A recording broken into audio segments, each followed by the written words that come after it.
अरे भाई इतनी जल्दी में कहाँ? अरे भाई पिंकी जी मिलने आई है, उन्हीं जा रहा हूँ मिलने। तो बाइक से जाना। अरे भाई बाइक पंचर है, चल बाय।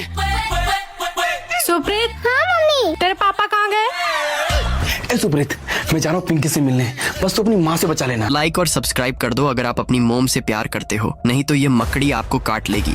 बदले में तू जो बोलेगा मैं देगा। ठीक है, डील डन। डन। कहाँ खो गया? कहीं नहीं मम्मी। मैं पूछ रही हूँ तेरे पापा कहाँ हैं? पापा तो दोस्तों के साथ घूमने गए हैं। ठीक है। अरे यार पिंकी जी तुम कहाँ चली गई थी? तो मैं थाईलैंड गई थी। अरे पिंकी जी तुम तो ईद का चांद बन गई थी। पता नहीं इस दिनों में मैंने किसको किसको न ट्राई किया। क्या बोले? अरे मेरा मतलब है किसी को नहीं ट्राई किया। अरे मेरे बाबू, अरे मेरे बच्चे। Sir margarita.